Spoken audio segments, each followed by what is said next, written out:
Because there's been times we like prematurely started and then like cut out the intro. So I'm just gonna keep an eye out.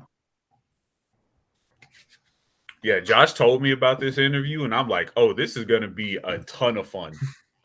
Oh, thanks, man. Yeah, we're good. We're live. All right. Hello, everybody, and welcome to the small episode for the month. We are here interviewing Strong in Costume. He's a phenomenal Star Wars cosplayer. He's got a lot of, Star Wars knowledge. We're here to talk some geek culture and, get to know him a little bit better and shout him out for some of the amazing things that he has in the pipeline and things he's worked on. What's up, guys?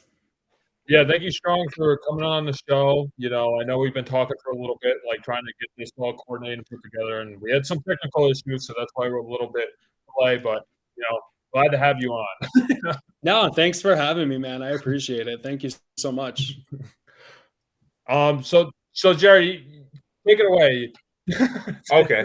It obviously I can see from things, in the background and from your Instagram, you are a big Star Wars fan. And I gotta ask the infamous question. Who is your favorite Jedi and who's your favorite Sith? Okay, all right. So Jedi. It can be both from, any means. We're going right to it. All right. So what's really funny? I'm 37. And I mean, like the original trilogy, I grew up on those movies and I love them. Like I'm a diehard original trilogy guy. And the prequels came out and that really should have kind of resonated with me. But like, if I'm being honest, they felt kind of flat. I didn't really connect with those until later in life. And until the Mandalorian has kind of fully connected all that, Mm-hmm. So I guess like my favorite Jedi, I would say, is probably either Obi-Wan or Luke, but Sith, Vader all the way, like hands down. Okay. I mean, like you don't get any badder than Vader. You know what I'm saying? I feel you on that 100%. Personally, my favorite. There's just so many iconic scenes in Star Wars. Like forget it, even like the original stuff, but like just even recently, like you got the Rogue One hallway moment, which was just unreal. Just like coming down the hallway, like just pulling dudes left and right. And then in Kenobi, when he just like takes down the ship, like, and he did it so effortlessly. It was crazy. Like you had that moment with Rey and Kylo in the Disney trilogy where like Rey's like struggling and then she zaps the ship, but like Vader just goes like this and just boom, just crushes the whole thing, I agree 100%. Personally, my favorite Sith is Asajj Ventress from the Clone Wars. Okay. Because she was, she came obviously, from Dathomir, so she has, that witchcraft and kind of, almost Haitian voodoo kind of atmosphere about her. But even more than that, she took no shit from anyone. And when she had a goal, she was dead set on doing it. If it wasn't, back talking Dooku every now and again, even to when, Dathomir was invaded and she was protecting her sisters and everyone. She is, I know she doesn't exist in the live action movies, and I hope she gets there eventually because she, like her and Ahsoka, those are my two favorites because they provide such an interesting view as, on the other side of, what we see is, we've got, Obi-Wan, Qui-Gon, Yoda, Luke, a lot of the big name like males, but like when it comes to the women, they set the bar so high. I would say Ahsoka's probably right underneath those two for me. Like I came into the Clone Wars like much later in life. Like I never really got into the cartoons up until a few years ago.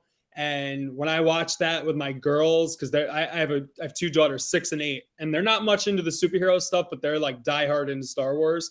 And we watched the Clone Wars together, and we're watching Rebels right now.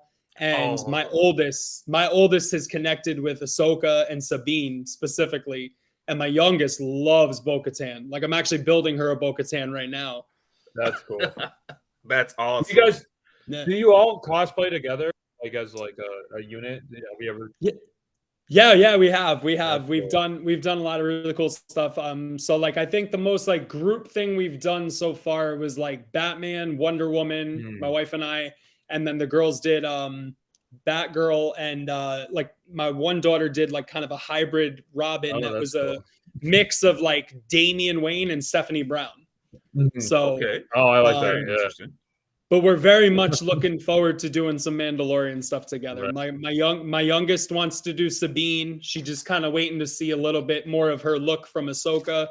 And my wife also wants to do Bo-Katan as well. So I'll have two bows and Ahsoka. That'll be fun. You know, yeah. Yeah, I have to like. I agree with you with like the original trilogy. Like that is my favorite Star Wars as well. But I was young enough for the prequels to really love it when I was, when they're coming out. But like original trilogy, Luke Skywalker is definitely like my favorite. So, and I haven't really gotten into the Clone Wars and all that yet either. It's fun. It's fun. It looks good. It does look good. The only thing that like holds me back is like the animation. It kind of looks like it reminds me of Toy Story. They look like action figures, so that's why I'm like, okay. Yeah. I feel you. I feel you. Yeah, I feel you. It's kind of like when you go back to comic books, like the modern day comic books right now, Marvel and DC, the art is so good compared to like when we all grew up. Like the art is so good. But let's be real, the storytelling compared to when we grew up, no. It will never matter. So it's like the art is phenomenal. I mean, like sometimes I look through this stuff and I'm like, man, the art is so good. But like, find me a Captain America run that was as good as like the Steve Epting run during the Winter Soldier and all that. It's just like the modern day stuff just pales in comparison, Yeah, comic books are kind of struggling now too because like all the money's in the movies, unless people are kind of reading comic books. So it's like it's getting harder for the industry as well, But not like there's not good content coming out, but like I'm more now like with recent comic books, I'm more interested in like the single issues or like the single storylines instead of like the whole arcing universe. Like I feel like they become like too convoluted. I'm like, okay. I mean, honestly, I think Marvel's kind of learned from that too, with even like the MCU to a degree. I think they've kind of realized that a lot of people aren't gonna go and watch the 64 different Disney Plus shows that connect with these one things. Like, you don't need to make everything an Endgame and Infinity War level event. Like, it's okay to do these smaller movies too, Yeah, for sure. I agree with that. For sure. Now, you said something that I want to piggyback off of because I've been seeing people, obviously talk about it online in different, geek and nerd circles that I'm in.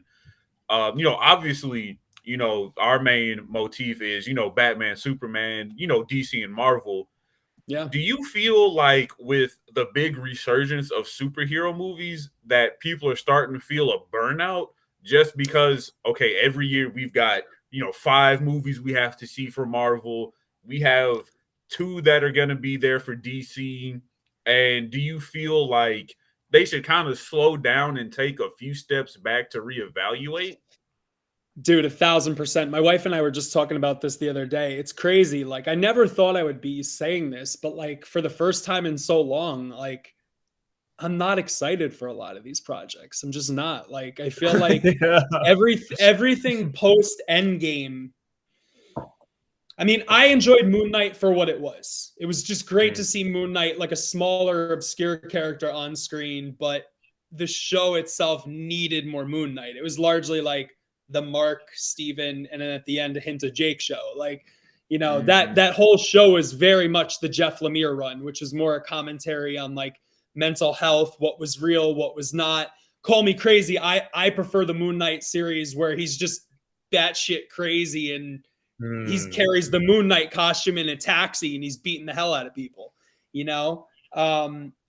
I definitely feel like there's a lot of fatigue, and I think so much of that goes to, I mean, look at just Batman in the last few years. I mean, I love Ben Affleck. I think he's phenomenal. I'm sad to see him go. I mean, like, he literally looks like Batman ripped off the goddamn comic books. Yeah. But like, in the matter of a few years, you've had Batman, Pattinson, you've had like how many different Jokers, It gets like to be too much. Like even the Flash movie, I'm excited to see Keaton again because that was my Batman. You know what I'm saying? Like Keaton I is grew my up, Batman. I grew up with Keaton, so like I'm hyped for that.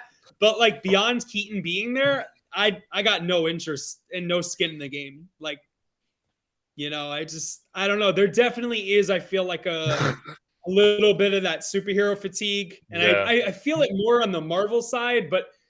I mean, DC is just such a hot mess. Let's be real. Like, I mean, Warner Brothers can't get out of their own way. I mean, the one thing that Warner Brothers has done successfully twice now is when they can back off and give the directors like creative control, like the Bale series with Christopher Nolan. They haven't aged exceptionally well for my taste, but they're still good movies. The Pattinson universe, I don't know how you guys feel. I really enjoyed that movie a lot. I enjoyed it. I think it has a massive potential to be amazing. But like, again, everybody loves to kind of take a dump on Zack Snyder. And I don't think it's fair because he had so many hands in the pot.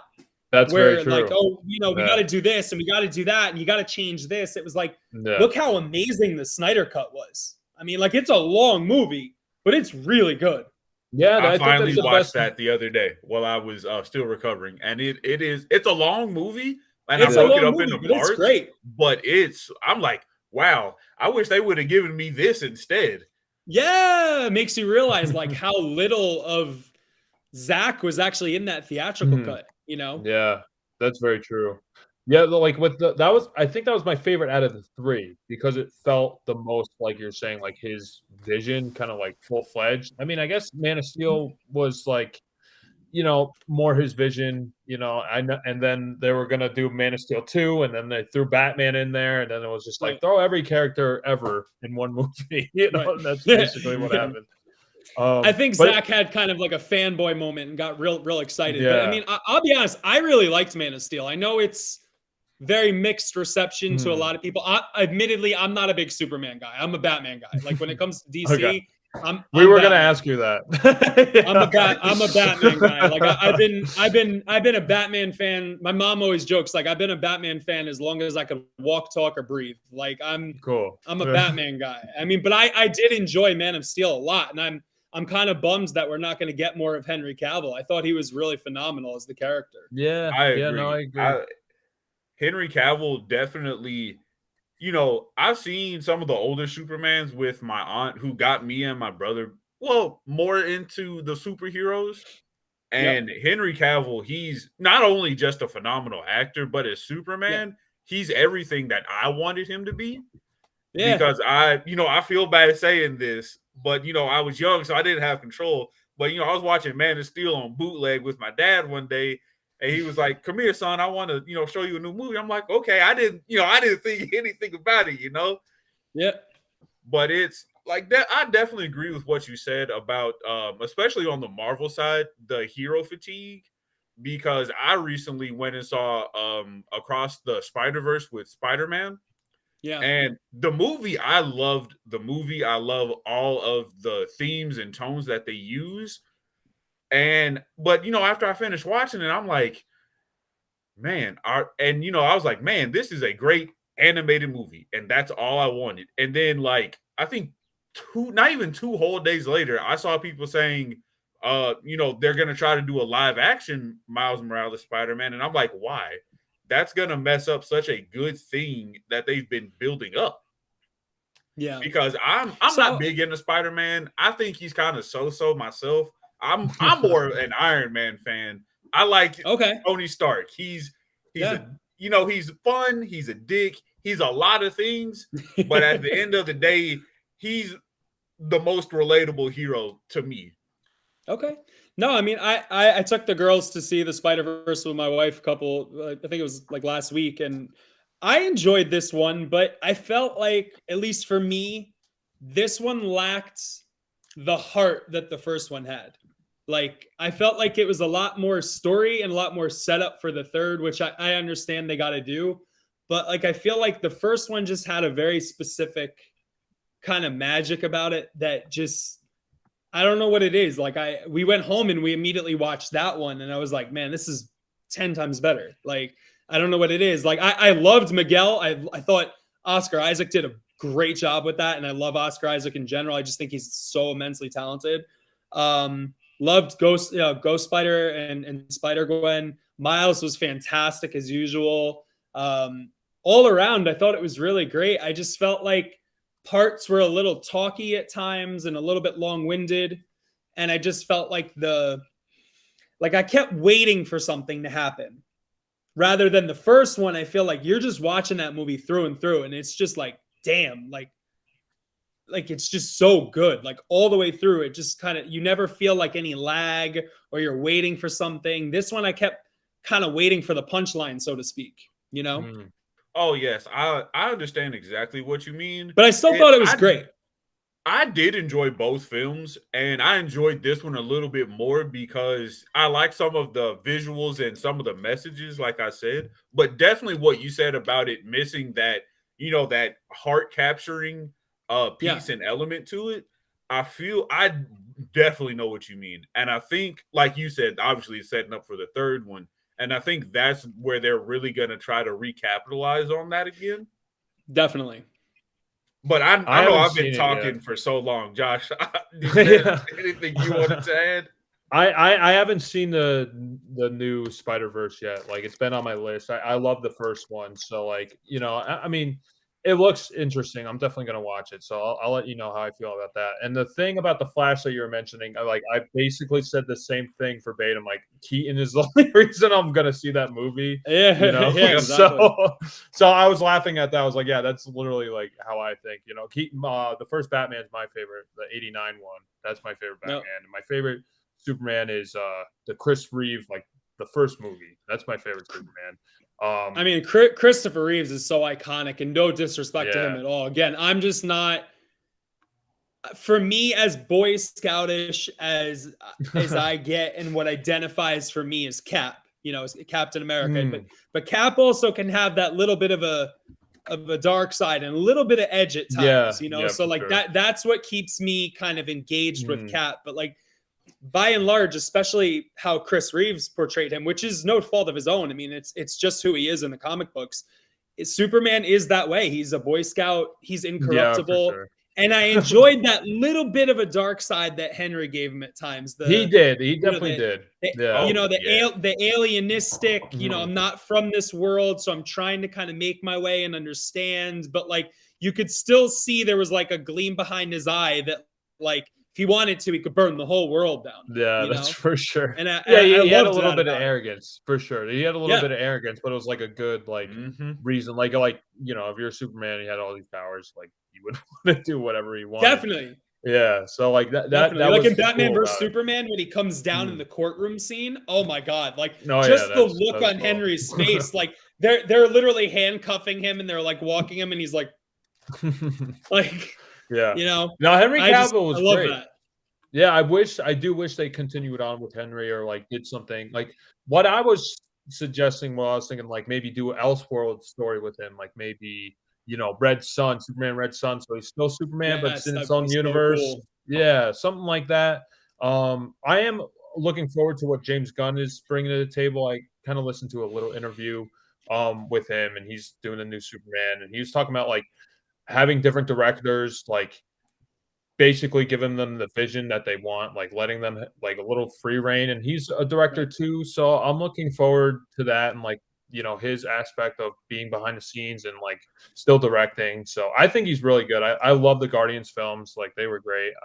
You know, I don't know how you feel about James Gunn. Mean, I really enjoyed the first one just because it was so, at the time, it was so vastly different than anything that Marvel had done.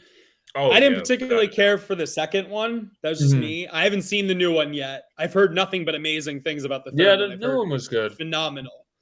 Yeah, that's what I hear about the second one. Like, not too many people like that one. Like, I mean, like, it's like half and half. Like, some people love it, and some people are like, yeah. I'm like, you know, I really liked it.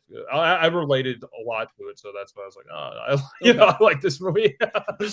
I'm like cautiously optimistic when it comes to James Gunn. I don't think he's like I don't think he's the hack that some people paint him to be. But I just don't know tonally if he's the right person. But I'm hoping, like you said, if he's going to give directors kind of creative control and kind of back off a little bit, I think it could be good. Yeah, there definitely needs to be a variety of like different genres and tastes. Like you could use these characters and like make a horror movie or make like Yeah. a murder mystery movie. Like it does like the problem with Marvel, it's like almost all kind of like the same tone. And you're like, you could do your own thing, do something different, Yeah. That's what I Be enjoy original about like the sometimes. Guardians movies. Yes. Yeah, exactly. And I feel like with Guardians, that kind of steered the Marvel ship like that way. You know what I'm saying? Like Guardians was such a game changer in the way of tone, because I feel like Guardians came out and it was such a huge hit with the comedy and the little bit of a lighter tone that they started like putting so much of that in all the films.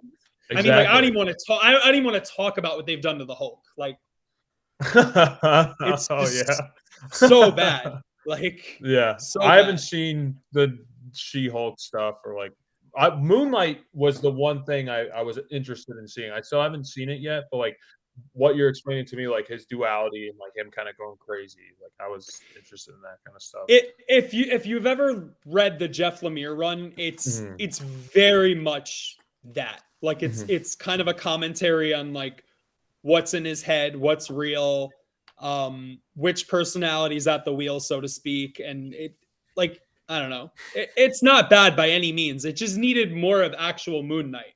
It was a lot of the Mark and the Steven personalities. The one thing I didn't love was that they changed Mr. Knight, because I don't know how much you know about Mr. Knight, but Mr. Knight in the comics, I don't. Dude, he's a badass. Like he doesn't look like he would be, because he wears like a white suit and he looks very like regal, but then he's got like this mask thing going on, so he looks slightly crazy. But like in the comics, he's batshit. He's actually, I would say, like more batshit crazy, more like mental personality of the two. And they made him like such a joke in the show, and it was like kind of mildly. They made him the more comedic of the two. I see. Like, so I was kind of bummed on that. Yeah, I was kind of bummed on that. But like either way, it was still incredible to see like what they did with him, and the costumes were ridiculously on point. Like from somebody who builds costumes and makes a lot of my own stuff, like I like the design aesthetic and everything that they hit all the notes. It was just like, wow, like just everything that they did, I thought was so phenomenal. I mean, it was just so cool.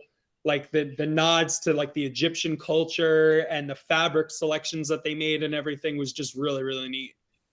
Yeah, that's awesome. It's cool that you got that inspiration too from like every show. Like I was curious, like, like do you make all your costumes or you make some of your costumes? Like how does your so I mean, whenever possible, I try to make as much in-house as possible. And then like with certain things, like my Mandalorian suit, I 3D printed all the armor. And then the metal pieces are from JJ Industries, the leather is from a company, Sinus. And then I work really closely with a company in Pakistan actually called Leather Fashion Valley, and they produce the flight suit. But like a lot of this stuff, like one of my favorite things about being the Mandalorian, it's kind of like Batman. It's all the toys. So like, yeah, for sure. Something I literally finished today. This is the grav.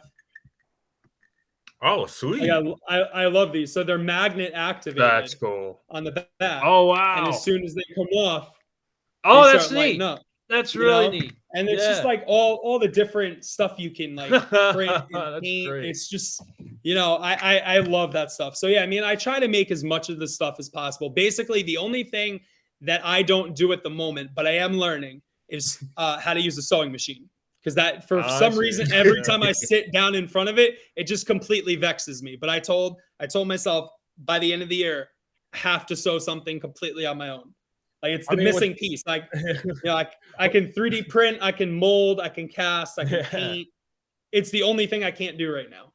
Yeah, that's still a very diverse skill set. That's awesome. Yeah, exactly. Thank you. Well, speaking on what you said about making everything for your cosplay, could you tell us a little bit more, how you got started in cosplay and what your inspiration was to, cosplay Mandalorian? Yeah. So actually, like the first cosplay I ever did wasn't even like really cosplay. I put together my first Batman suit, I think almost 13 years ago now. And I did it actually around Christmas time. and my wife and my sister and I were gonna go visit like he's Poughkeepsie, so he knows. You know the children's hospital in Poughkeepsie? Yeah. Oh yeah. Or the children's home there? Mm-hmm. We went and we delivered Christmas gifts to the kids. Oh, that's awesome. As Batman. Wow. And I went there and I had such an incredible time connecting with the kids and seeing how much it meant to them. And then from there, it kind of went into hospital visits and charity events. And then eventually became let's go to a con and cosplay, so to speak. So, but yeah, I mean, mainly I started as Batman.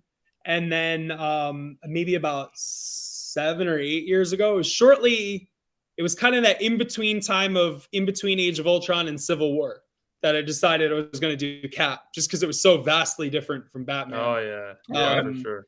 And I as much as I enjoy, I will like putting a cape and a cowl on always just feels like home, especially being such a big Batman fan. But there's a certain interaction that you get being Captain America, and my friend Dan DJ Pikashing and I were talking about this because he does Superman, and he does like Chris Reeves, Jim Lee Superman, like classic Superman. And we were both talking about there's a certain kind of interaction that you get when you're cosplaying as that bright, hopeful kind of character, whether it's Cap or Superman. And I think having done Batman for so long, where you're like this like broody, scary kind of guy to kids, like I really enjoyed the duality, throwing the shield on my back and like, getting down to their level and having fun with them. And they were just so excited to see this guy who's like more bright and, upbeat than Batman, where you're just basically like staring into their soul and scaring the crap out of them, Yeah, well, definitely. Do you have favorite interactions with like each character, like one that stands out as Captain America and one that stands out as Batman? Yeah, actually. So Batman, I think I would have to go with a hospital visit. They brought me into a hospital visit in Westchester, and the little boy had gotten into a horrific car accident, and he wasn't going to make it, and his wish was to meet Batman. And I sat with him and I read him him books, and I made him his own little utility belt and batarang, and I just spent like the afternoon with him. And I wasn't a dad at the time yet, so I feel like the hospital visits pre being a father were much easier. Now I feel like they weigh on me a little bit more. Yeah, I can understand that. But yeah, about a week later, they called me to let me know that he had passed, and I was super broken up about it, but it was just like a lot of really cute moments, like sitting, beside the bed and just, like reading him a book and in the Batman voice, and, taking pictures with him and his mom. And, and they said that he would tie his bed sheet around his neck, and he put his belt on and he would parade around the hospital with the batarang that I gave him. And it's just like, that to me is what Batman is, Batman is supposed, even though he's scary and he's supposed to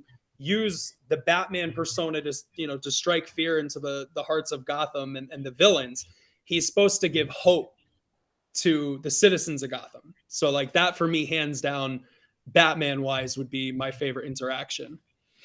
Yeah, for sure. I can see that being very powerful. Very powerful. Yeah, I definitely want to give you, your due diligence for that, because I can't even begin to imagine, how hard a visit like that, could be, and then, getting the news of the passing could be as well. So definitely you are, a very powerful person for doing that. It's like I said, it definitely weighs a lot different now being a parent. I've done one or two since being a dad, and it's a lot harder because it's like, when you don't have kids, you're in just a different mindset. And, when you're a parent, you can't help but sometimes place like that sense of like, what if, if you were in this situation. And it's like, you never want to try to, for the kids that you're visiting and you're going through the stuff with, you don't ever want to like break character and stuff. So like, honestly, sometimes it's very difficult, but it's one of the few things that's not like cosplay related per se that I truly really enjoy. It's a lot of fun It's very rewarding. And the kids are just always a great time. That's cool. Like you started out that way because most people start out with the cosplay and then they kind of transition to the hospitals. Like it's Yeah. really interesting that you started out like that. You know.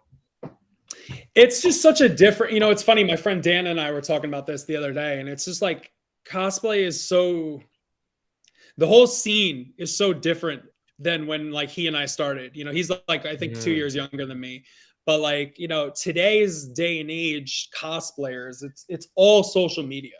Yeah. It's all social media and content creation, and you want to push as much content out there to be sponsored by this person and like I don't care about any of that. It's like it's just I'm all about having fun. This is a creative outlet. Something it's kind of a silly hobby when you think about it. At the end of the day, it's like essentially adult nerdy dress up, Yeah. Like, it really is though, it's just it's one of those things that's, I feel like in today's day and age, to no fault of their own, sometimes the younger generation can get really lost in what social media has kind of created. And quantify it as like, that need for validation of likes and followers. And, the whole scene is just very different these days. It's like when I started with Batman 10 plus years ago, it was like, I don't know, maybe you guys are roughly my age. I think like it was like MySpace back then. Like that was really there was no Instagram. I think Facebook was kind of just getting going. Like it was not like it is now. Batman costuming back then, it was Brotherhood of the Bat on the run board. Like, it was a very different time. You had to kind of connect with users and kind of find your own way. I mean, now you could spend a half hour on social media, and if a cosplayer is diligent about tagging all the other makers that helped make their costume, you could essentially replicate the exact same costume.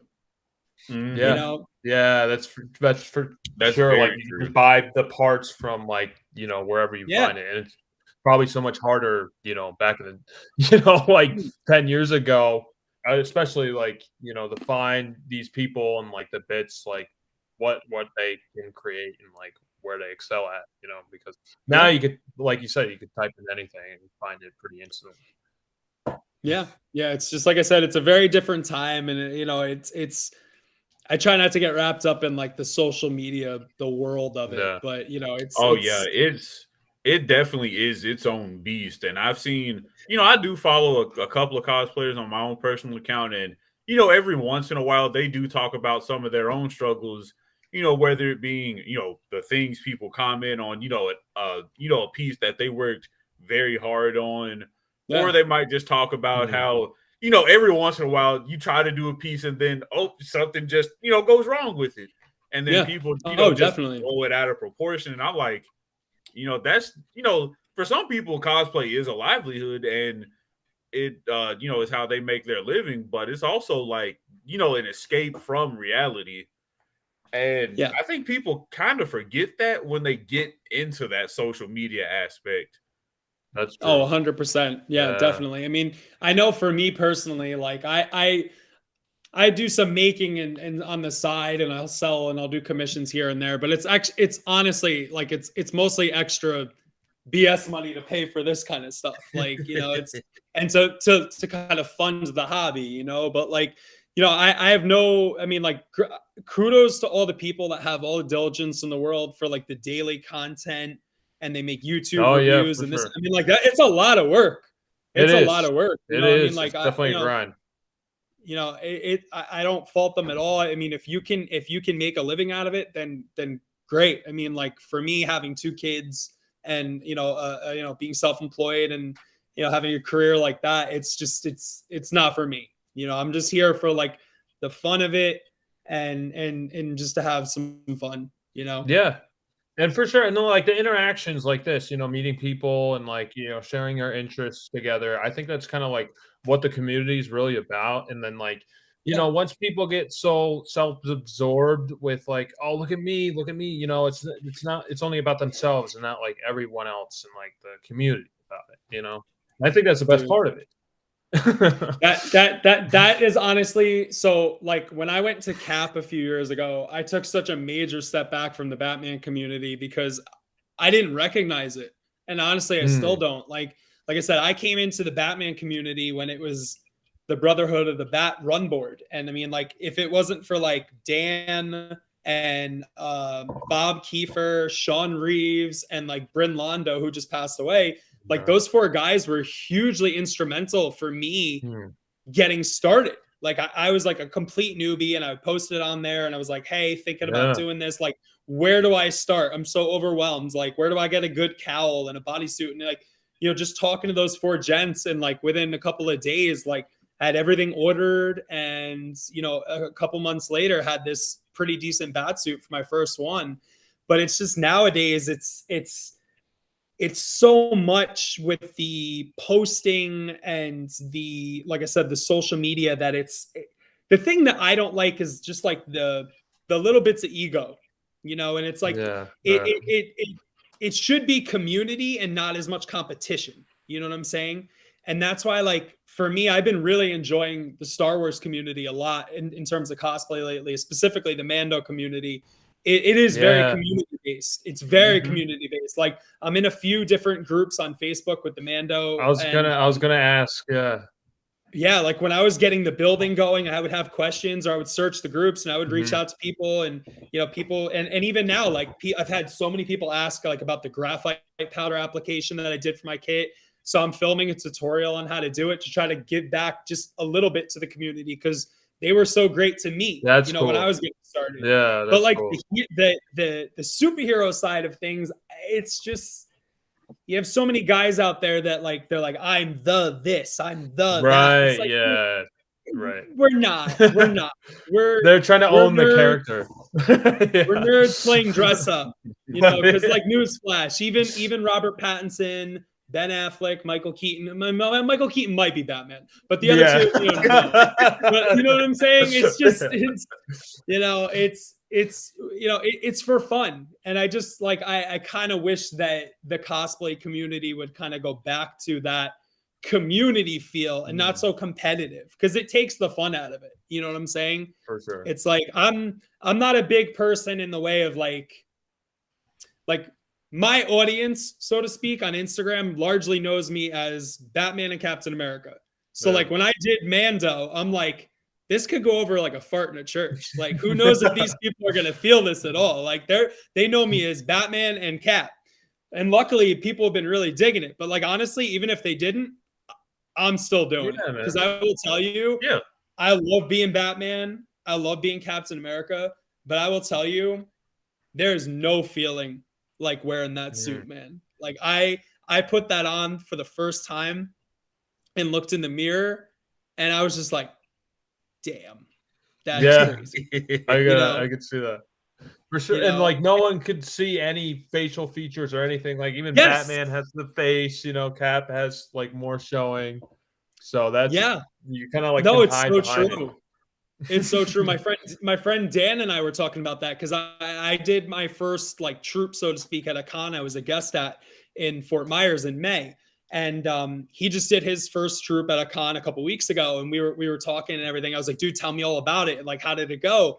And he was saying the same thing that I was feeling at mine. Like, it's so cool to have a character where you can literally be interacting with people and people see you, but they don't see how you're reacting. Like, when you're when you're Batman, if you're like a, you know, good Batman cosplay, if you're trying to stay in character, you're trying to you're trying to keep that. You can't smile too much. You know, Cap, you can let loose a little bit, but like, people could walk up to you as Mando and be like, oh my God, this is amazing. And like, you ignite the dark saber and they're just going nuts. And like, you could be grinning like an idiot under that helmet. And they have no idea. They have no idea. Awesome. You just look, you look like an utter badass standing there in the suit. And it's just, but no, it really is. It is by far my favorite costume I've ever built. Like, it's just, there's nothing like it. Are you part of any like Mando factions or anything like that? Like a team? No, I have not done that yet. I am going to, now that I've been kind of slowly like working my way, because I did the season 1 Beskar look. No, yeah, So yeah. now I'm kind of slowly working my way to the current look where basically you swap out a thigh, you add the blue knee, you shorten the cape, and then he gets the Mudhorn signet. Oh, that's cool. So kind of slowly working my way to the current look. Once I'm there, I am gonna go for the 501st, and I'm gonna try to join the clubs. I've always been kind of skeptical about that, just because like you hear some stories about how that can be, but I met a lot of the guys in like my local garrison here in Southwest Florida, and they are so cool, and they all seem just like the greatest group of guys and girls, and just like they like to have fun, and there's no drama, and they do a lot of charity work in the community and stuff. So I would love to do more of that. Yeah, we talked to a couple like sectors, like we talked to Empire State one, and they seem pretty cool. Like it seems like a good group, and like they have all the forms on their website and like how to get set up and how to join, which looks pretty cool. You have to have an authentic stormtrooper costume, or it's just stormtroopers, right? Can you do clone troopers, or is it's just stormtroopers, right? I think there's stormtroopers. I think there might clones. I don't know if the 501st recognize clones. I know one of the factions, I believe, recognizes the clones. Like I said, it's all kind of new to me. I've always kind of steered clear of the clubs just because I've heard kind of similar to like, you know, the hero sphere where there's like a little bit of egos and this and that, but that's like anything. I mean, there's bad apples out there in anything. And like, you can either dwell on it or you can just have fun with it. So like, I don't know, the people in this particular garrison that is right local in my area, they seem cool. So I'm going to go for it. And hopefully we can have some fun and do some cool troops. Yeah, definitely keep us posted. Most and how it goes and everything. Like we definitely would love to hear your journey through that. Yeah, absolutely. Cool. I know I just had one quick question to kind of throw in. So, you know, obviously I can tell you're a big Mandalorian fan. So I gotta ask, if you were in Star Wars, do you think you could handle the training to be a Mandalorian?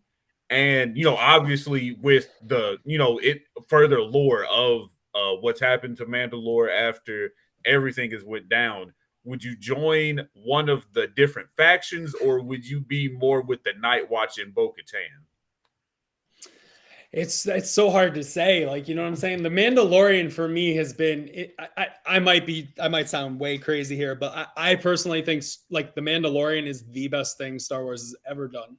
Even including the original trilogy. It's just, like I said, I grew up on those movies and I love them. But a lot of guys my age that grew up with those movies, they wanted to be Luke. They wanted to be Han. I liked those characters, but I didn't resonate with them the way that so many people my age did. My favorite character of the original trilogy is Chewie. Chewie and Vader. Yeah, you know what I'm saying? Okay. Yeah. I like that. I mean, I love Luke, but I appreciate Luke now a little bit more that he's been fleshed out.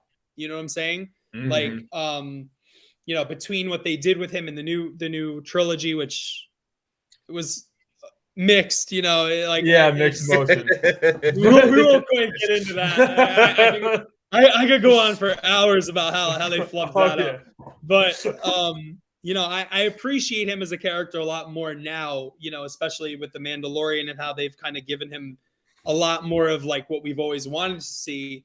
You know, kind of like I mentioned, like that hallway scene with Rogue One. I mean, like the episode of the rescue was just wild. It's like, I remember saying to my friends, I was like, wouldn't it be some shit if Luke was the Jedi that comes and saves Grogu? And they're like, dude, that's never gonna happen. And I'm sitting there and I woke up like so early the morning of the rescue, and my oldest daughter was actually watching it with me, and the X-Wing flies in, and I'm like, no. And like, I had the same reaction. Like, dude, and then he comes into frame with the glove and the green saber, and I'm like, there's no way. And then sure enough, it was just like, wow. I mean, just, dude, crazy. But yeah, I mean, like for me, The Mandalorian has by far and away been like probably my favorite thing Star Wars has ever done. I think it's honestly probably my favorite thing in general, just of geek culture. It hits all the right marks where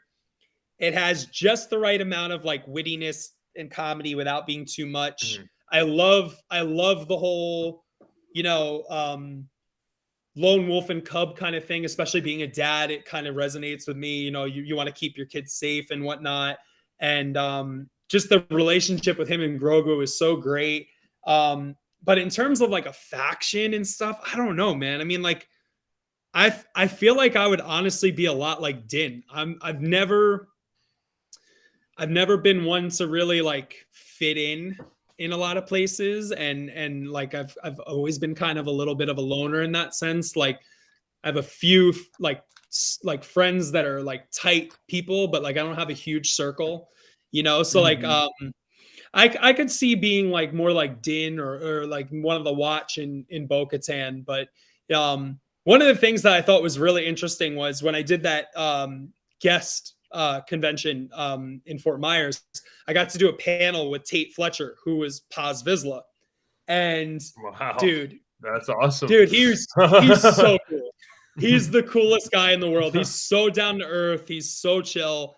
And he was showing me some really cool like behind the scenes stuff and pictures and videos and stuff of like the sound stage and everything. And it was just what you see versus like what they see. It's just incredible. And like hearing him talk about it as an actor who basically had to live the creed and play the creed and everything, it's just like, it has a very specific kind of magic about it, you know, like comparatively speaking to like any Star Wars thing, any geek culture thing, like, you know, like he when I could just listen to him, I could listen to him talk all day. He was just the coolest guy. Like we talked a lot the day before the Q&A and then leading up to it. But I mean, like that was by far and away probably like one of the coolest things I've done in this hobby. Like that was just so surreal to be hosting a panel for one of the Mandalorians as the Mandalorian. For that was sure. just like wild, you know. How did you set that up? How did that like come in fruition?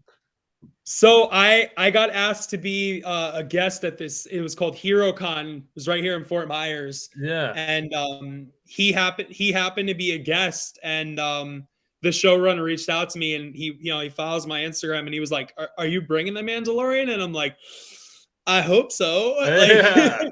Like, I went Friday to set up my booth, and I just brought like my original character Jedi just to have something comfy and easy so I could set up. And immediately came home and was like putting last finishing touches on. And I think I stayed up till probably like 1:30, 2 o'clock in the morning doing test fits and making sure everything was like legit. And woke up the next morning, and I swear to God, if it was not for my wife, I don't think I would have worn it, because I put it on and I had like a mild panic attack. I'm like, I can't do it. I was like so anxiety ridden that like somebody was going to scratch my armor or like something was going to fail and break. And like, she was like, you got this, just do it. You know, you got this. Like, she's like, you're never going to get an opportunity like this again to like interview one of them as the Mandalorian. Like, she's like, you got to go for it. So, it was really surreal. It was a really cool experience. Kudos to your wife for, you know, knowing that was the right move. Big kudos. She's the best, man. She really is. She's done Peggy Carter with me, which has been a lot of fun. She's done Wonder Woman. She's gonna do Bo-Katan. You know, but I even though like I haven't been doing Cap quite as much these days, like I really enjoyed when we do like Cap and Peggy, or she did like Captain Carter. We did that not too long ago together, and that was a lot of fun. Cool. Yeah, I can see that for sure. Cool, you have your team. You know, you got a good you know, unit, which is nice. Yeah, for sure, definitely. Now, I have a personal question. This is just 100% free ball. Do you think if this is going to be related to Grogu, do you think that if Grogu continues with, you know, obviously his Mandalorian training, that eventually he might meet back up with a Jedi Master to become, I guess, in essence, the next Tar Vizsla, which is, you know, Mandalorian Jedi? Or do you see him being more Mandalorian first and Jedi second? So I think personally that the Mandalorian by title, a lot of people have always thought it's Din. And then this season, I think a lot of people started to think it was actually Bo-Katan. I think the Mandalorian by title is actually Grogu. I think that by and large, this is Grogu's story. And don't get me wrong, it's Din's story as well. But I think it's more Grogu's story than anybody's. And I think it's no coincidence that he meets Luke Skywalker and he trains with him, and he's offered his own lightsaber, and he's trained with the lightsaber, and he's trained with the ways of the Force. I think he will eventually become like a Mandalorian that will definitely wield some sort of lightsaber. I think it's possible maybe he gets like a reforged dark saber, because they kind of they hinted that like Bo-Katan was the Mandalorian that could unite all the factions together. And to a degree she did do that this season, but then like you had this scene on the ship with Axe Woves and Paz, like where they're about to like beat the crap out of each other over a game of chess, essentially. And then you got Grogu who shows up and and the little buttons like no, and breaking it up. And I think that long term, I think I could see, as silly as it sounds, the little guy kind of showing everybody the way. I don't know if he'll be in armor. Because I've seen some really cool concepts out there of him wearing Mandalorian Yeah, I've armor. seen it too. That's what made me want to ask. Some of them are really silly, but I've seen one or two that are really, really cool. Like I think that they could be very cool. But I definitely do think that Grogu will kind of walk this blurred line of Mandalorian and Jedi. Yeah, that'll be cool. Yeah, have a little bit of both. I definitely agree with you. I was talking with a guy I work with. He's like a huge Mandalorian Star Wars fan. And I was telling him, I think that there might come a point where, Grogu is forced to go back to the Jedi, if not for protection, but also because, he's a foundling. So he's extremely force sensitive. And, maybe, something in his Mandalorian training, might push him, just to dip a finger into the pond of the dark side.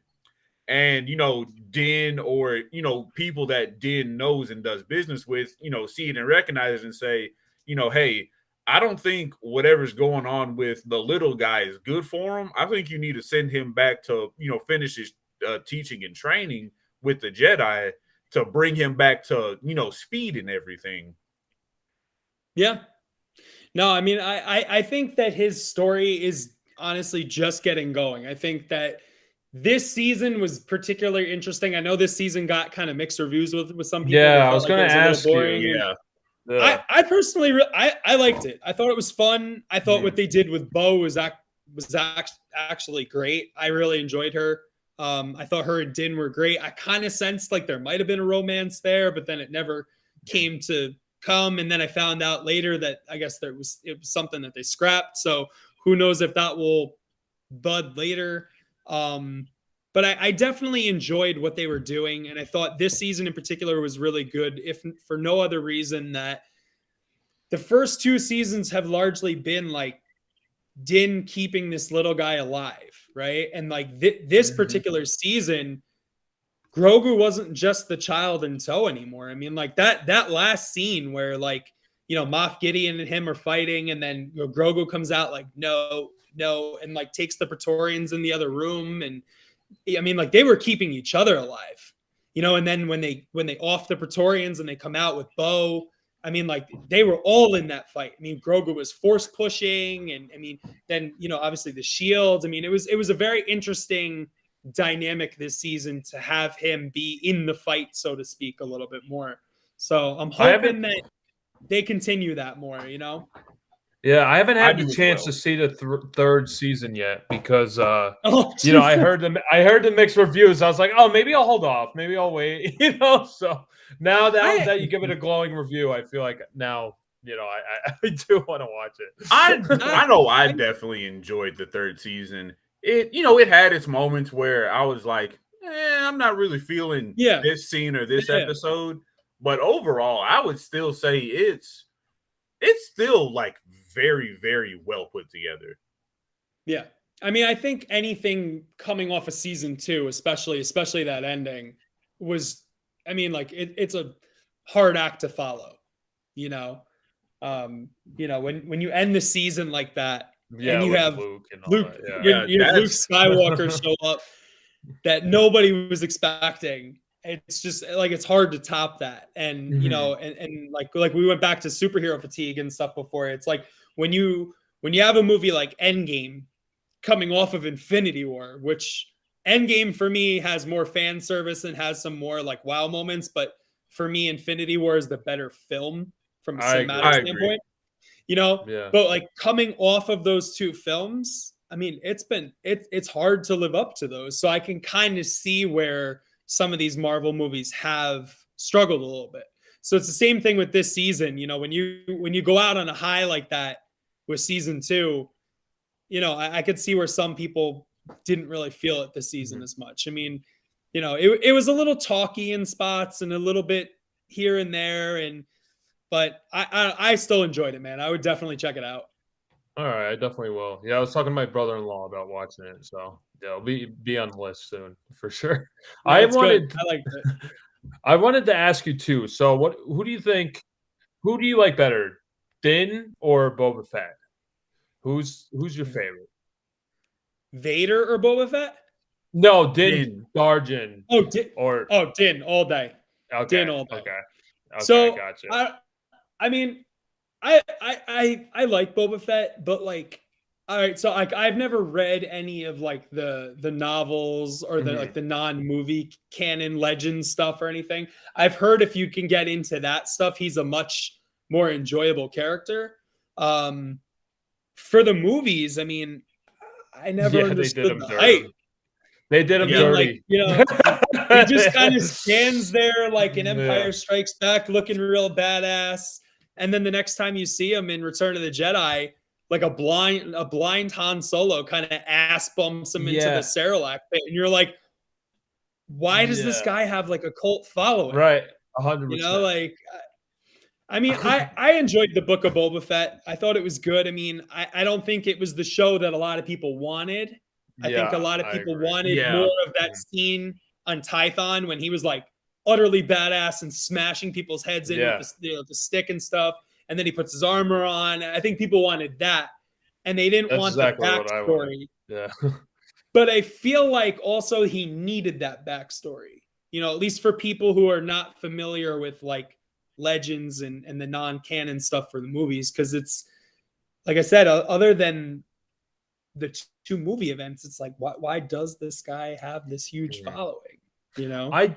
I did like what they did, like him getting picked up by the Sand People, and he's like kind of part of their clan, and then like they get all murdered off. But like after that, I felt like he kind of became too soft. Like he wasn't like that murderous bounty hunter. Like I almost wanted them to stay a bounty hunter, but like just be ruthless, be like the complete opposite of Din, just like slaughter and not even care. And like like you would think he would have like something like against Han Solo, like I'm gonna kill Han Solo and like go after Luke, So I almost wish that was the show, like him just like trying to get his revenge against Solo and Luke and everything. I know it'd be kind of hard to do because the actors, but you can figure something out for sure. I don't know. That's a show I want.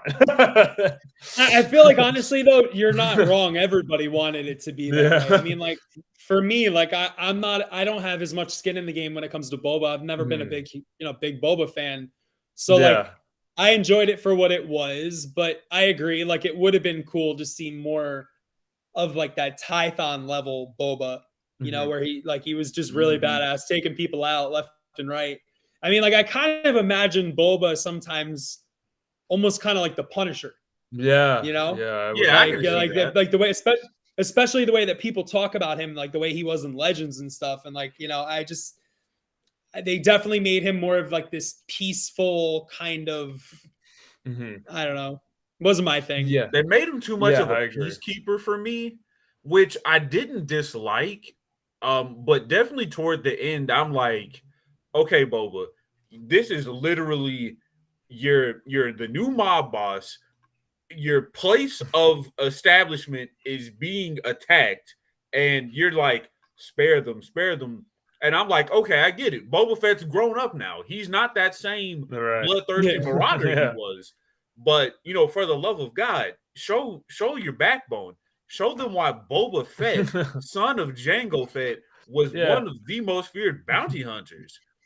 Yeah, no, I agree with that. I mean, even it's so funny that you say that you reference Django, because like for the hell of it the other day, I decided I was like, I'm gonna watch the prequels. I was like, I don't know why. I'm just gonna sit and watch all three of them. So I was like, I was working and editing, and I'm like, I struggled to get through the Phantom Menace, man. I was like, damn, I'm like, this is as boring as I really remember. Attack of the Clones, even though it's a very talky movie, it is good.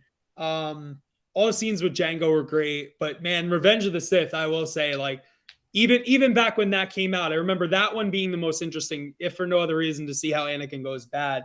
But like, of the three of them, that film really is, that one does hold up still pretty well, in my opinion. It's, I mean, like for me, like I said, if there's another character eventually Star Wars wise that I would really like to do, I would love to do Vader. It's kind of, it might be the same effect with the mask too. Like I could see, like, you can just do cross-eyed and people will still think, oh, it's Darth Vader. Oh my god. Yeah, I would love to do that. Just for like all the build possibilities with like lighting and sound, and I feel like that would be a lot of fun. And I think the only other character that I would really love to do, I don't have a ton of Star Wars that I would love to do, but I know he's not canon to the movies, but I want to take a stab at Star Killer, man. I love Star Killer. He's absolutely canon. I love Star Killer. If you can make him badass, go for it, dude. Make him canon in your own way. I would love to do Star Killer. I just like, I remember playing that game when that came out, and just like, he is such a badass. And I would love to actually see if they could find a way to bring him into canon. I mean, like, I don't know how they would do it, but I feel like that would be jump through a couple of hoops to do that. But I could see them doing it. I think they would have to like bring down his power level a little bit, because I remember like at a point it was just so astronomically like insane that I was like, okay, they made him wipe out everyone. They made him basically on par, if not more stronger than Vader, Yoda, Obi-Wan, like all the top brass. They would definitely have to dumb the power level down a little bit for sure, because I mean, like, there were a couple points in the game where I feel like he even went beyond Vader, in terms of power level. Agree 100% with that. Yeah. So is there other? Go ahead, Josh. No, I just had one final question. Just still relating into Mandalorian, since season 3 just ended. Now, obviously, season 4 is the big thing we're all waiting for. So I personally have this theory myself. Do you think Cad Bane is going to come back into play at any point in the near future? And if so, do you think he'll please forgive me if I mess up his name, because he was in Star Wars The Clone Wars. He was the Spice Runner, Captain Hoth, or Haas, I think his name was. I'd have to look it up for sure, but he was a big Spice Runner, and he was pretty important to the Clone Wars cartoon story at various points. I could see them weaving something like that in. I think, if anything, I could see possibly Cad Bane maybe popping up in more in like the Boba Fett sphere again. I don't know if there is plans for a Book of Boba Fett 2, or if Boba's going to pop. I mean, because I was honestly surprised he was not in season 3 at all. I was as well. But I was very much expecting him, especially toward the end. I'm like, okay, this is Cad Bane's MO. Where is he? Yeah, because Din shows up like the last 2 episodes or whatever it was of Book of Boba Fett, and kind of whisks his own show away from him. So I kind of expected almost like one of the filler episodes that Mando always has, kind of those side stories, to be more of like a Boba Fett episode. So I thought that was interesting that he completely was not acknowledged or in the show at all. I don't know if they'll bring Cad Bane into it. I honestly think that season 4 is probably going to build more off of Ahsoka and Thrawn and all of that. From what I heard, I know that they're loosely adapting the Heir to the Empire storyline. So I mean, I don't know. I mean, they can't do it verbatim because there are certain characters that are not, canon and not acknowledged, like Mara Jade and stuff like that. But we'll see. I mean, I would like to see Cad Bane again. I mean, like, just from a design aesthetic, like, his look was so cool. Like, yes, I think he would be a really cool character to see more of. But I think more going forward will probably, I see it tying more into Ahsoka. And then, there's obviously like the rumor that, season 4 is going to be the last season, and then it's going to end with the movie, which is sad. They're doing a movie? So that's what was announced at Celebration, was that they're doing, instead of a new trilogy, they're doing 3 separate movies.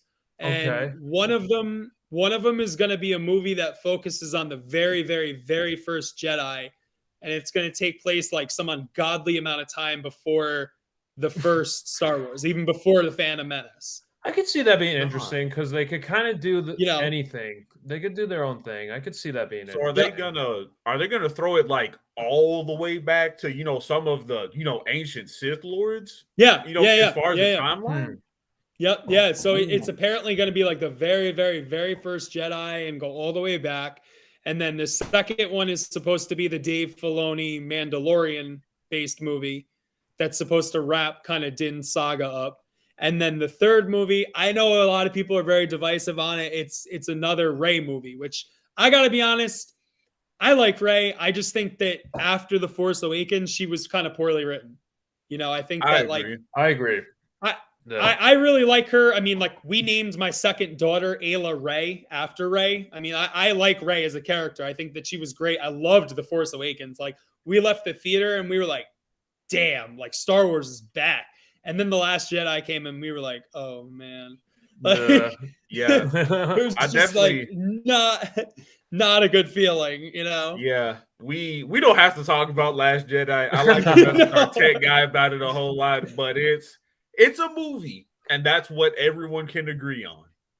Yeah, it's a movie. There's a lot to talk about. Yeah, it has moments, but the big thing is, and this is kind of what I feel like when you do these things, and this is kind of what worries me about the James Gunn thing with DC, is I feel like you got to have the same director across the board, or at least somebody serving like a Kevin Feige does with Marvel. Yeah. Hopefully, like what James Gunn says he's going to do with DC, working with these directors to ensure that things connect properly and everybody's kind of building in the same tone and spear of things to make sure everything's, consistent across the board. Because, I just felt like Ryan just did not get Luke. Like, it's like, how do you go from saving your dad, killing the Emperor, or Vader kills the Emperor, but basically laying down his weapon and saying, no, I'm not going to fight you, to taking his saber and just huffing it and just being like, no, fuck you, Rey, just get off my island. We definitely needed to see that transition, like the character transition, because he's totally night and day. Like, it might as well be a different character at that point. We need to see that transition. I mean, we did with like a flashback that was 2 seconds, but that needs to be a whole movie. Definitely. Easily. Yeah. I think actually that would be a great thing for them to do. Would be like, honestly, like a Disney Plus series. They could even do like I don't know if you guys read like the Knights of Ren comic. It was like the rise of Kylo Ren. Oh, and it was like, I heard it was good. It was good. It was a Marvel Star Wars book. It was like the rise of Kylo Ren, and it talked about the Knights of Ren and how Kylo came to be Kylo. And they embellish on that scene a little bit more between him and Luke. And I feel like that could be like a cool, like, one shot, kind of how they did Werewolf by Night, either like a one shot 50-minute film or like a 3 or 4 episode miniseries or something. But I feel like there is stuff that could be seen there. But unfortunately, that series is so divisive. I don't see them doing much with it, unfortunately. Yeah, it's kind of hard now. They have like, so much timeline, but like they filled like these important parts. So there's only like they almost have to go all the way to the beginning of the Jedi just because it's the only thing that hasn't been like told yet. So I think that's why they're just stretching it. You know? But it's cool. Like the one thing I do miss about Star Wars, like growing up at least, like not all these stories were told. So like when you're a kid, you could kind of make up the story, you know, like kind of fill up your own gaps. Like when you had like your action figures, like, oh, this is how Han Solo and Chewie met, or like, you know, this is how Boba Fett like bounty hunted or whatever. You could kind of fill in the gaps, and like they're almost like I enjoy the Star Wars content. Don't get me wrong, but like it almost like when at least when you're a child, like putting yourself into these characters in these situations, you can almost kind of like fill in the gaps at the same time. Like George left enough mystery to kind of like, you know, put your like kind of for the audience members to write their own backstories and all that, like in their back of their head. But like he definitely told like these awesome stories at the same time that like, you know, he had a lot to run with. So that's the one thing I do miss about Star Wars. No, I can see that for sure. I mean, like, it's funny that you bring up like action figures because my girls are super into. They just got into the 3.75 line, and like they have probably close to like 50, 60 figures, and it's so funny. Every once in a while, I'll like overhear them playing in their room, and every once in a while they'll be like, "Dad, does Ahsoka know Rey?" No, that's like not even close to the same timeline. They're like, well, we're going. You know, they're gonna meet. And I'm like, have fun with it. Who cares? You know, I like that. You See, know? see, they're writing their own story, which is cool. That's yeah, but like no, that. I mean, I think that's cool. You know, I think that, like you said, like they're leaving a little bit of mystery can never hurt things. But I mean, also at the same time, like I think it's so cool. I mean, like I remember I was probably like 5 or 6 when I watched the first Star Wars with my dad, and I mean, like I'm 37, and it's like we have so much. 32 years later, we have so much goddamn Star Wars content. It's like, it's crazy. You know, it's like nobody. It's like even when you watch all the interviews with George Lucas and stuff, like you know, he said he started with Episode 4 because he said if we started with 1, 2, and 3, he didn't think anybody would care to get to the main point. Right. So it's like you know, it's so cool that like all these years later, they're fleshing things out and they're connecting every corner of the universe. But I do agree. I mean, like you know, like having those little bits of mystery and stuff, kind of, it is nice sometimes. You don't have to wonder, but you know. Yeah, no, it's a good and bad thing. I'm like, you know, I'm just like kind of nitpicking at this point, but it's just like, you know, it's just kind of the fun of it. But like, you could make up your own characters. That's the beauty of Star Wars, like this whole universe. Oh yeah, I think that's where they could really branch out. Like, it doesn't have to be always about the Jedi. That's why Mandalorian, I think, resonated with so many people because it was about the underbelly of Star Wars. Like, they kind of touched upon that, like in the original trilogy with like the cantina scene and like Han Solo stuff, you know. And like that now it's like in the forefront, and that's really cool because I feel like those stories could be immense and like kind of endless, like what you could do with like the gritty underbelly of like how the societies work in Star Wars. And I think that's really interesting. Yeah, absolutely. So I have a question for you. For like, do you have like any future cosplays that you have like lined up? Like, say like money was an option, like you could do whatever you wanted. I know you're mentioning you want to do Darth Vader, but like, you know, say you could do whatever, you know, there's no budget, like what would you do? Oh man, I think one of the most ambitious things that I may tackle is I really want to do Master Chief from Halo. Oh, that I've seen some great Master Chief suits. I know you could pull it off. I've always been the type to use 3D printing as a means to an end. Like I print the thing, clean it, I'll mold it, I'll cast it. And then like I'll make silicone or rubber copies or whatever, what have you. But in doing this suit, you know, and doing essentially, I mean, it's plated, but you know, it's so much armor to wear. I learned so much about it in different ways to finish things and do things that I feel like I'm ready to take something like that on. I've thought about Iron Man too, but I'm more of a Cap guy myself. But I just think that like design aesthetic wise, and I'm such a big fan of those games. Like I feel like Halo Master Chief would just be something like really, really cool to do. If budget was no option, man. I know I that's don't a know. loaded It's question. that's a hard question. Yeah, that's a hard question. Like I'm looking around trying to figure out. Like I don't know. I mean, I've done some pretty high budget stuff. Like I have a full scale Yeah. Predator suit. That's pretty Oh, awesome. really? Man. Wow. Yeah. That's I wish awesome. our tech guy was here. He loves Predator.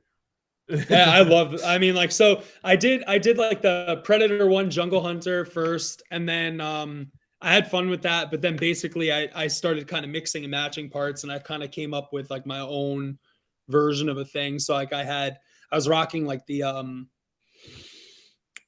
what's his name, the Celtic bio for a while, and then I went with like a custom one, and I had like the lasers, and it's kind of swapping parts out and just doing my own thing. And then eventually I named him Titan, and just kind of put like an eye scar on it. Oh, It that's was, cool. Oh, yeah, that's it's it's miserable to wear. Like it's brutal. Mhm. It's because it's latex and every piece of your body is just closed off. You can't breathe. It's horrendous. But when you wear it, it's like I wore it at a Halloween party actually this year, and it like people went nuts. Like I can I imagine. came out, I came out and people were going nuts, and I have it rigged so that like I have like an hour loop that just plays like all the different like clicking sounds, and That's it cool. plays like the sound it makes when he changes vision, and the gun blast and all that stuff. So it's that's probably one of the higher budget ones I've done. The Mandalorian's been an expensive one too, but doing a lot of the printing and stuff in house has been able to save some money there. But I think like ambition wise, probably I think Master Chief at some point I would love to do, but budgetary wise, I don't know. That's a really hard question. Like it's like. Yeah, you could say something ridiculous, like I want to be the T-Rex in Jurassic Park or something like that, like just some giant costume. You know what I would love to do? You know what I would honestly, what I honestly think would be such a cool costume if you could figure out a way to like engineer it and wear it. I think it would be so cool to do IG-12 with Grogu inside with the buttons. Wow. But like that would be hard to pull off, but that would be really cool. If you could figure out a way to either wear it, but I feel like I feel like it would be almost better if you could figure out a way to pilot it like a drone. I agree. You know what I'm saying? Yeah, you would basically have to be just like a good. skeleton. You would have to be a skeleton to like fit that body type for IG, Yeah, it's just like it would end up just being really weird as like a worn costume. Like where would you be versus them? Like I don't know. Yeah, exactly. Unless it would like if you could figure out a way to drone it. Yeah, for sure. That would be really cool. Like now that you mentioned Predator, like now I want to see a Mandalorian and a Predator going after the same bounty or like the same hunt. That would be a cool awesome. fan film or something. My friend and I, Dan, were actually talking about doing like some sort of like little short like that. Oh We've talked about that because he also does a really fantastic Mandalorian, and I think that would just be so cool because you just have like two very similar in some aspects, but one's very much like rooted in primal instinct versus the other one is more tribe and whatnot, and with Creed and relies more on like weaponry, but like I just feel like it could be a very cool thing to do. 100%. So at some point that we might make that happen. If not a film, definitely a photo shoot. I feel like it would be fun with that. Definitely let us know. I was gonna ask you if you do like any fan films or anything like that. So actually, it's funny. I wrote a Batman short not that long ago, and I would love to bring that to life. It's short, it's sweet, it's like it would be like 8 to 10 minutes. It's definitely on something that I want to do, but I've kind of backed off of it a little bit only because there's so many Batman shorts out there. But I've actually in my very little spare time just started writing a Moon Knight short film. Oh, cool. Okay. That I would really love to do. So far it's about 7 pages. I'm not going to take it much further. Kind of keeping that whole short, sweet motif, but plays a little bit on like what's real, what's not. But this Moon Knight, if you've seen my costume, it's more in line with what you see in the comics, Mhm. I'm not faulting the show at all. I thought that the costume design and everything was great, but I prefer that like he's really just crazy and puts a costume on to beat the crap out of people. Like I don't Yeah. know. One of the things that I find so kind of intriguing about Moon Knight opposed to Batman is like Batman wears black and gray to kind of blend in, right? Like he's always got that line, like I am the night, I am the shadows. Like Moon Knight literally wears white so that people can see him coming. Like he wants them to see him coming. I just think that that's so ballsy and so like he just doesn't care. Like he's like, I'm gonna come and I'm gonna mess you up. Like I love how absolutely off the wall crazy he is. Yeah, for sure. That'd be really cool. I mean, you definitely have the costumes. They look like they're movie quality for sure. Thank So you, you could man. definitely do something with it. Yeah, no problem. Yeah, definitely let us know like what you got. We'd love to watch it. That'd be super cool. Thanks, man. Yeah, I just wanted to read some of these comments. So Matthew Crispy, a fellow friend on the podcast, he says Boba Fett was a monster in Legends, and he also said it could happen in Predator.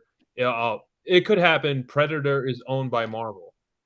Huh? I didn't know that. It might be a Okay. project that they have saved in the back pocket. Yeah, no, Marvel is now Disney acquired Fox. So by proxy, Marvel essentially owns them because they're doing they started a Marvel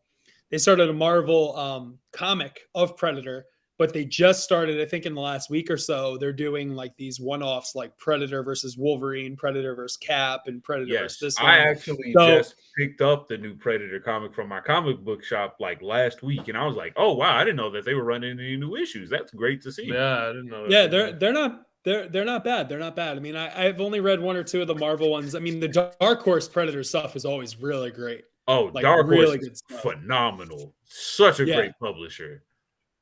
Yeah, and I'm a big fan of like the IDW Turtles too. I'm a huge Ninja Turtle person. I love the Turtles, man.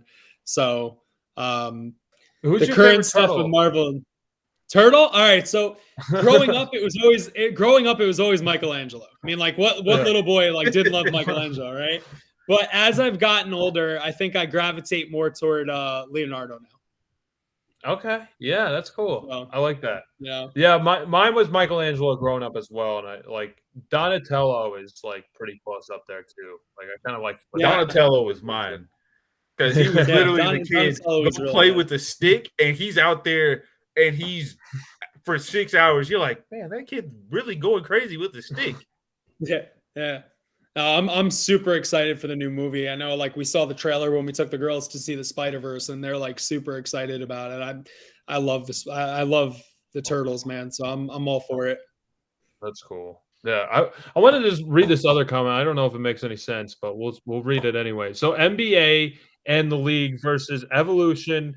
Karen Cross versus I don't know what that says. Geekdom 101 versus Goldust. Does that mean anything to any of you? That doesn't mean. I know Goldust is a wrestler, but that's it. Yeah, I was gonna say Goldust is Dusty Rhodes' son, right? Yeah. There's a lot going on in there. I had to dig deep for that one. I haven't watched wrestling in like, oh my god, I think maybe 16 years now. I haven't watched wrestling since Stone Cold hung it up. So, man, yeah, speaking of wrestling, and I know this is just a weird thing to throw in. I just recently watched The Undertaker's, his farewell to WWE. He finally retired. That was a really great send off they did for him. If you have the chance to watch it, I'll check that out. I love The Undertaker really growing up, so I'll check that out for sure. He was one of my favorites, honestly. My brother was terrible. Really nice. I remember like watching because my dad and I were really big into the WWF growing up, and I remember my little brother was terrified of The Undertaker. I don't know what it was, but like that bell would ring, and my brother would be like, "Oh yeah." Like he would just be like so scared of him. He's I don't like know the what Grim it was, Reaper or something. Yeah, and like then you had Paul Bearer too. He'd come on, he'd be like he was just like super creepy. But yeah, I haven't watched wrestling in years, man. It's been a long time. Yeah, I just wanted to throw that comment out there. So That's it's like maybe it's a decipher this bot there. or something. I Yeah, don't I have no idea what that I have comment no idea what even that translates none. to. I felt like it was necessary to read, I just strong. I just have one last question for you. Sure. So like for people who are cosplaying or going into the arts, do you have like words of wisdom to like, you know, how do you, to get started or anything like that that you want to pass on to people who want to pursue the cosplay Yeah, cosplay world? absolutely. Just have fun with it. Don't take it too seriously and be true, have fun. Don't let anybody tell you that you can't do something. Don't let anybody tell you you have to look like a certain person or act like a certain. I mean, it's always nice to act in character, definitely. But like you don't have to. You get a lot of people out there in this community that are like, if you don't look like the part, don't do it. It's like you don't have to be like that. It's just if you don't have to be a certain body type to pull anything off. I mean, if you can, great, more power to you, but like, just have fun with it. I mean, like, honestly, that's my big thing is that like, I'm 37, like, and I'm just having fun, like just have fun with it. Don't take it too seriously. And like, for me, like, it's all about those interactions with like fans and kids. And now that like my kids are into it, it's way more fun than it ever was, like before they got into this, like I could have seen me kind of being like, all right, I'm kind of backing out of this, like I'm good with where this hobby is. But now that they are enjoying it so much, it's kind of reignited a little bit of my love for it. So That's always I can great. understand that. So Jerry, you have any last things? No, he strong in costume. He, fired off on like 100 cylinders, like questions I had ready to ask. He went ahead and just I guess knew what I was gonna ask before I was gonna do it. So I don't have anything left unless you have one more. Do you just want to shout out like where we could find you on your social media accounts and like, you got a YouTube channel or anything like that? Yeah. So yeah, you can hit me up on Instagram and TikTok and YouTube. It's all Strong in Costume. My last name, Strong in Costume. I'm not super active on YouTube. I've been trying to work on that little by little. I'm the most active on Instagram. And I do a lot of tutorials and how-tos on TikTok. So I don't do like a lot of the whole, acting and like little skits and stuff. I don't know. It's kind of silly, I feel like, but whatever. Videos, is what how-to video. Yeah, I mean, is. yeah, I mean, like, exactly. Everyone needs to know that. Yeah, for me, like I said, especially with the Mando community, like everybody has been so welcoming and so like, this is how you do this, or this is where you could check that. So like, when I started getting a lot of questions about how I did the graphite application and stuff, I was like, all right, I'm going to do a tutorial. So I'm like halfway through it. I just got to sit down. I filmed like the last 2 parts and then I got to sit down and edit it. But I mean, I think tutorial videos are fantastic because it's an easy way for people to kind of replicate something and monkey see, monkey do, so to speak. Yeah, for sure. It's always great to have visuals too. Like I always watch how-to videos on YouTube. For sure. Definitely. I'm a very, very like visual hands-on learner, so I can always appreciate like a good how-to video. Yeah, exactly. And there's always demand for it. People are always looking to do new things or do projects and everything. So yeah, kudos to you. That's really cool. So I just wanted to thank you for coming on, Strong. This was a great time. You're welcome back anytime if you want to. Yeah, no problem, man. Yeah, if you guys are a blast. Thank you so much. if you want to come on anytime, like I said, and sometimes we do movie reviews. So if there's like ever I would love obscure movie that you want to throw at us, or like a Star Wars thing you want to talk about, like feel free to come on. Like that'll be a fun time. just absolutely, man. You guys are great. Thank you so much for having me. Oh, yeah, thank you for being here, especially taking your time out of your day as a dad. I know getting at least like an hour and a half to yourself is the best thing ever. Oh yeah, it is. I love them. I do, but man, sometimes it's like you treasure those quiet moments. You know? So, and, you know, he was like, "Oh, it's gonna be an hour," and I'm like, "Oh, and it's right before bedtime. That's perfect." So I'm just gonna do the outro, and then that'll be the episode. So 3, Right. 2, 1. This is Josh from BatYard Productions sending you off up and away until next BatYard's finest episode. This is Jerry guiding you all with Green Lantern's light. Oh, yeah. Oh yeah, Strong. Sorry, the becoming super friends one episode at a time. Sorry, we should have reminded you. We forgot to remind you. My bad. No, it's all good, All man. right. Everyone forgets. It's all good. That's the beauty of being live. You know, you kind of like F up like in real time, but it's like great. Like honestly, I love like the little, you know, the short breaks or something that goes on. You know, it's great. It always definitely makes it more entertaining. So, yeah, thank you. No, but thanks so much for having me, man. I appreciate it. It was a lot of fun. Yeah, no problem. No man. problem. All Thank right, you. signing out. Thank